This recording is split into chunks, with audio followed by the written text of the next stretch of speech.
সুপ্রিয় কমলমতি ছাত্র ছাত্রীরা, আজকে আমি এসএসসি বরিশাল বোর্ড 2016 রিঅ্যারেঞ্জটি সলভ করব। সঙ্গে আছে আমি লেকচারার ইফতেখার আহমেদ রতন।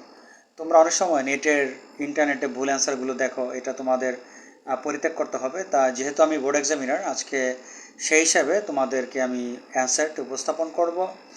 তবে ভিডিও শুরু করার আগে একটা কথা বলে নিই, তোমরা তোমাদের হাতে যদি বই থাকে তাহলে বইটা ওপেন করবে, বরিশাল 2016। বই না থাকলে তোমরা নেট থেকে কোশ্চেনটি ডাউনলোড করে নাও, তাতে হবে কি তোমরা আমার সাথে তাল মিলিয়ে উত্তরটি বুঝতে পারবে। তা চলো আমরা মূল ভিডিওতে প্রবেশ করি। এই রিঅ্যারেঞ্জের ঘটনাটি আমরা সবাই কম বেশি জানি। তোমরা ছোটকাল থেকে এই গল্পটি শুনে আসছো, খলিফা হজরত উমর রাদিয়াল্লাহু আনহুর একটি ঘটনা। তা চলো আমরা মূল অ্যান্সারে প্রবেশ করি। প্রথমে আমরা ডগে ডি দিব। ডি নাম্বারটা হচ্ছে, হজরত Umar use to go out to C the conditions of his subjects with his own even at dead of night. অনেক রাতে খলিফা হজরত উমর ছদ্মবেশে তার রাজ্যের প্রজাদের অবস্থা দেখার জন্য তিনি অনেক রাতে ঘুরে বেড়াতেন। তারপর হচ্ছে F, one night he was passing by a cottage. একদা তিনি একটি কুঁড়ে ঘরের পাশ দিয়ে যাচ্ছিলেন। একটি কুঁড়ে ঘর তার পাশ দিয়ে যাচ্ছিলেন।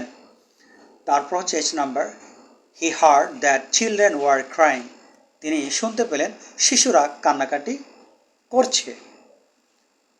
তারপরে E number, he asked the woman of that cottage about the cause of crying of our children. তিনি কি করলেন, ওই বাড়িতে যে নারী থাকতো ওই নারীকে জিজ্ঞাসা করলেন, তোমার শিশুরা কেন কাঁদছে। তারপর হচ্ছে G number, the woman explained that the children were crying for food as they were starving for 2 days। তিনি ব্যাখ্যা করলেন যে যেহেতু শিশুরা 2 দিন অনাহারে ছিল, অনাহারের কারণে শিশুগুলো কাঁদছিল।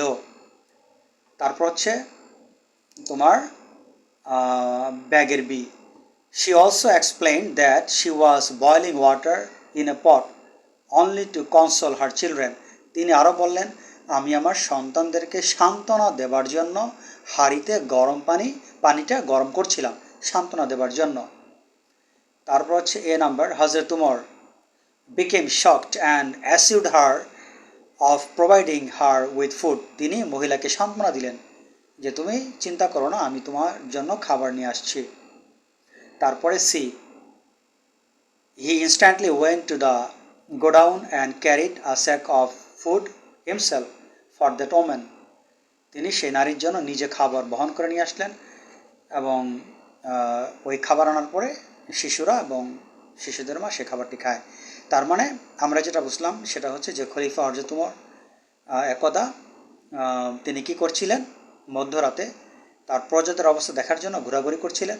তিনি একটি কুঁড়ে ঘরের পাশ দিয়ে যান, সেই ঘর থেকে কান্নার আওয়াজ আসে।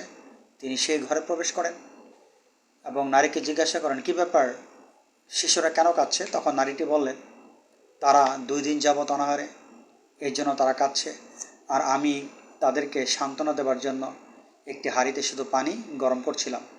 খলিফা এটা শোনার পরে তিনি খুব দুঃখ পান। তারপর তিনি মহিলাকে বলেন, তুমি চিন্তা করো না, আমি তোমার জন্য খাবার নিয়ে আসছি। তারপর তিনি নিজে খাবারটা ক্যারি করে নিয়ে আসেন এবং মহিলাকে দেন। তো এই ছিল আজকের ভিডিওর প্রতিপাদ্য বিষয়। এটি কিন্তু একটি রিঅ্যারেঞ্জ এবং এটা অনেক সময় কমপ্লিটিং স্টোরিতে আসে। তোমরা ভালো করে রেঞ্জটি বুঝে নেবে। আজ এ পর্যন্ত, আল্লাহ হাফেজ।